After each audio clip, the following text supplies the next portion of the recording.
வணக்கம் நண்பர்களே, நான் திருஞான சம்பந்தன். இன்று நாம் பார்க்க போவது ஹாஸ்பிட்டல் மார்க்கெட்டிங் என்றால் என்ன, பேஷண்ட்ஸ் எப்படி ஹாஸ்பிட்டலை சூஸ் பண்ணிக்கிறார்கள், டாக்டர்ஸ், ஹாஸ்பிட்டல் growth இதெல்லாம் எப்படி மார்க்கெட்டிங்கில் கனெக்ட் ஆகுது என்பதை இந்த வீடியோவில் நம்ம பார்க்க போகிறோம். முதலாவதாக நாம் பார்க்க போவது ஹாஸ்பிட்டல் மார்க்கெட்டிங் என்றால் என்ன.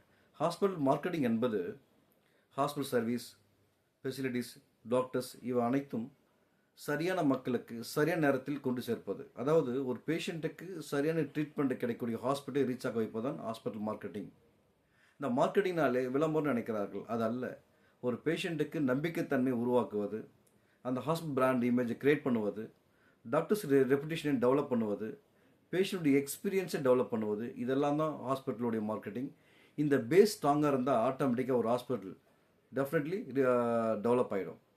ஸோ மார்க்கெட்டிங் என்பது சேல்ஸ் அல்ல, அது சர்வீஸ் பேஸ்டு ரிலேஷன்ஷிப்பாக டெவலப் பண்ணுறது. நம்ம ஒவ்வொரு பேஷண்ட்டுக்கிட்டையும் நல்ல ரிலேஷன் டெவலப் பண்ணிட்டாலே ஆட்டோமேட்டிக்காக இந்த ஹாஸ்பிட்டல் ரீச் ஆகிடும். ஓகேங்களா? நம்ம அடுத்த வீடியோவில் ஹாஸ்பிட்டல் மார்க்கெட்டிங்கினுடைய மெயின் பில்லர்ஸ், முக்கியமான அடிப்படை என்ன என்பதை நம்ம அடுத்த வீடியோவில் பார்க்கலாம். தேங்க்யூ. இந்த வீடியோ உங்களுக்கு பிடிச்சிருந்தால் லைக் பண்ணுங்கள், கமெண்ட்ஸ் பண்ணுங்கள், மெயினாக கமெண்ட்ஸ் பண்ணுங்கள், ஷேர் பண்ணுங்கள். தேங்க்யூ.